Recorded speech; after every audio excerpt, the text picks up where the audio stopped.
Hello दोस्तों, हमारा उम्मीद है कि आप सभी लोग ठीक होंगे। एक बार फिर स्वागत करते हैं हम आपके चैनल एम भर पर। तो आइए, हमने कल देखा कि सुकरात की नीति मीमांसा, ठीक, और सुकरात की नीति मीमांसा के विचारों के बारे में देखा। उन्होंने अपने केंद्र में ज्ञान को रखा। सुकरात अपने केंद्र में ज्ञान को रखे हुए थे। आज हम जिस व्यक्ति की बात कर रहे हैं वो उस व्यक्ति का नाम क्या है? अफलातून अर्थात प्लेटो। प्लेटो जो कि सुकरात का शिष्य था। ठीक उसी समय जब हम बात करते हैं, जब आपको हम कहानी के तौर पर उसमें सिर्फ बताया हुआ था कि एक ऐसा दौर आता है जब प्लेटो क्या करते हैं, सुकरात को विषपान करना पड़ता है। ठीक, विषपान करना पड़ता है। विषपान मतलब कि विष पीना पड़ जाता है। उन पर ऐसी मुकदमे चलती हैं जिन पर कि उन पर मुकदमा चलता है कि वो क्या कर रहे हैं, राज्य के युवाओं को धर्म के प्रति मतलब कि धर्म के से भड़का रहे हैं, भड़काऊ बातें कर रहे हैं, तो अराजकता फैला रहे हैं। ठीक, इस वजह से उन पर मुकदमा चलता है। मुकदमे के जरिए उन्हें क्या किया जाता है कि उन पर मुकदमा से निर्णय निकाला जाता है कि उन्हें विषपान करना पड़ेगा, मृत्यु दंड की सजा सुनाई जाती है। ठीक उसी समय जब उन्हें सुकरात को मृत्यु दंड की सजा सुनाई जाती है, तो उस समय अफलातून की उम्र 29 वर्ष थी। कितनी वर्ष? 29 वर्ष। ठीक, आज उसी व्यक्ति के बारे में, अफलातून जो कि प्लेटो के बारे में, हम लोग उनकी नीति मीमांसा का क्या विषय है, उनकी क्या नज़रिया है, आज हम बात करेंगे। ठीक, वो उन्होंने क्या कहा कि उनके द्वारा जो है कि एकेडमी जो सुनते हैं हम लोग, एकेडमी की शुरुआत उन्हीं के द्वारा की गई थी। एकेडमी की शुरुआत प्लेटो द्वारा। ठीक, एकेडमी की शुरुआत प्लेटो द्वारा की गई थी। इसे पहले हम लोग अच्छे से लिखते हैं। ठीक, प्लेटो ने क्या किया? एकेडमी का शुरुआत किया। ठीक, उन्होंने पहले एकेडेमस नाम पर रखा। उन्होंने किसके नाम पर रखा? एकेडमस नाम पर, जो कि यूनान के एक प्रमुख नायक थे। ठीक, एकेडमी की शुरुआत। ठीक, उन्होंने ये भी कहा, प्रकृति दुनिया में हर चीज़ बहती है अथवा प्रवाह मन थी, फिर भी कुछ ऐसी सत्य भी होनी चाहिए जो कभी नहीं बदलती, जो कि हम लोग जानते हैं, अणु जिसे कहते हैं। उन्होंने क्या कहा कि दुनिया की हर चीज़ें बहती हैं, दुनिया में हर चीज़ें बदलती रहती हैं, लेकिन दुनिया में कुछ ऐसी भी चीज़ें हैं जो कभी बदलती नहीं है, हम जिसे अणु कहते हैं। ठीक उसी को हम बड़े शब्दों में समझें, कभी कभी किसी वस्तु का सच्चा ज्ञान प्राप्त नहीं होगा, क्योंकि अगर उन्होंने क्या कहा कि हर चीज़ें बहती हैं, हर चीज़ें बदलती रहती हैं, तो अर्थात हम लोग किसी वस्तु के बारे में और बदल रही है, इसका मतलब कि हम लोग उसके बारे में अच्छे से ज्ञान नहीं जानते। ठीक, हम लोग वस्तु क्या है, वस्तु निरंतर परिवर्तनशील है। मतलब ये कहने का तात्पर्य क्या है, सच्चा ज्ञान प्राप्त होने के कारण क्या है कि वस्तु जो है नहीं हो सकता है सच्चा ज्ञान प्राप्ति, क्योंकि वस्तु क्या होती है, परिवर्तनशील होती है। साकार और इंद्रियजन्य दुनिया में रहने वाली वस्तु पर हम केवल राय कायम कर सकते हैं। कोई भी वस्तु हो, हम उसको सच्चे ज्ञान से हम लोग उसे नहीं जान सकते, बस उसके प्रति, वस्तु के प्रति हम लोग राय कायम कर सकते हैं, अलग अलग राय कायम कर सकते हैं। ठीक, ये हुआ उनके ऐसे बहुत सारे विचार थे। तो हम लोग जब हम बस हम आज चर्चा करने वाले हैं उनकी नीति मीमांसा पर। आइए हम लोग चलते हैं उनकी नीति मीमांसा पर। ठीक, आइए, प्लेटो की नीति मीमांसा। प्लेटो ने पहली बार पूर्णतावाद कहने का तात्पर्य हुआ कि जिसे हम इंग्लिश में कहते हैं परफेक्शनिज्म। ठीक, जिसे हम यहीं पर लिख दे रहे हैं। ठीक, परफेक्शनिज्म। ठीक, परफेक्शनिज्म का विचार प्रस्तुत किया, जिसके अनुसार उनके परफेक्शनिज्म के अनुसार मनुष्य को संतुलित और सामंजस्यपूर्ण जीवन जीना चाहिए।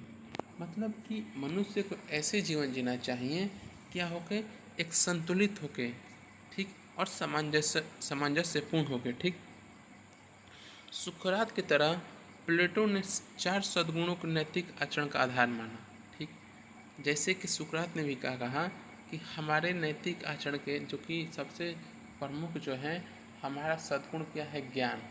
ज्ञान से ही हमें क्या हो सकता है, हम अनेक सद्गुणों को प्राप्त कर सकते हैं, चाहे विवेक हो, संयम हो, साहस हो तथा न्याय हो।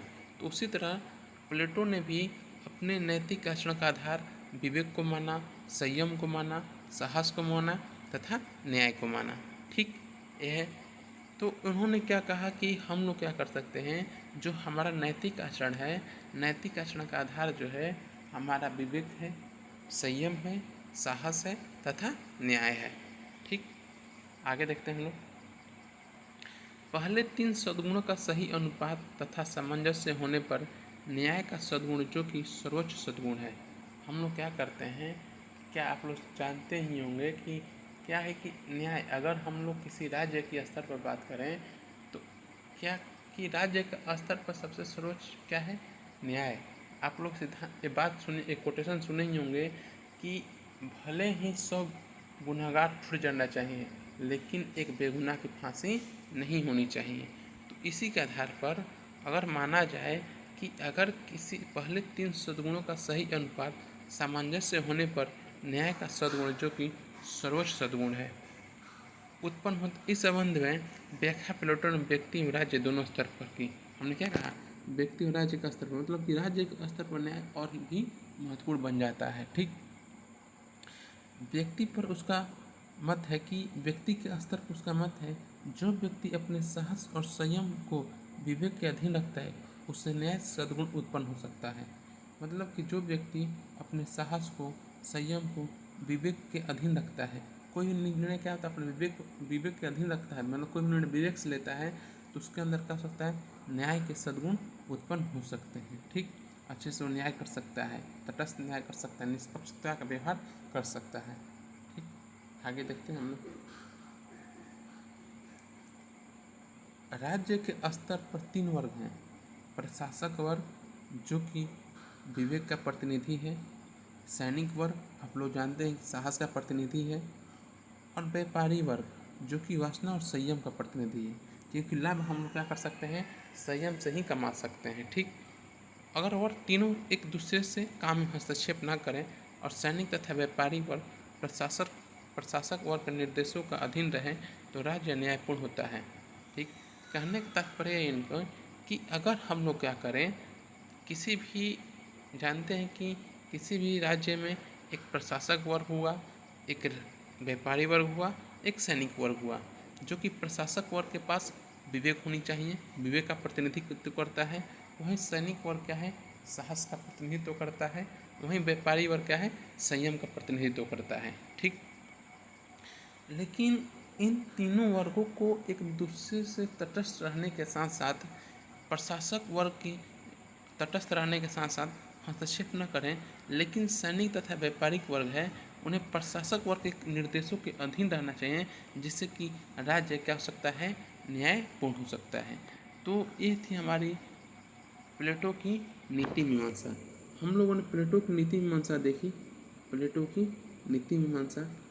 ठीक, हम लोग क्या कर रहे हैं कि उनकी क्लास जो है ऐसा नहीं कि उनके प्लेटो के बारे में पूरी विचार दार्शनिक कोई भी चीज़ें थी, सुकरात के बारे में, प्लेटो के बारे में अगर हम लोग आगे जाकर पढ़ेंगे, अरस्तु के बारे में, अभी हम लोग नीति मीमांसा को लेकर चल रहे हैं जो कि हमारा इथिक्स के पेपर 4 से जुड़ा हुआ विषय से, इथिक्स से जुड़ा हुआ है। ठीक, जब हम लोग इसके ऊपर विस्तृत चर्चा करेंगे, जब हम लेक्चर लेकर आएंगे जो कि आप लोग देख ही रहे हैं, तो उस पर हम बारीकी से चर्चा करेंगे। आखिर अरस्तु कौन थे, आखिर जो कि एथेंस है, एथेंस की मतलब कि थोड़ा उसकी डिस्क्राइब हिस्ट्री करेंगे, उसके पीछे कौन कौन से दार्शनिक थे, उन्होंने क्या विचार दिए और उसके प्रभाव अरस्तु पर क्या देखा।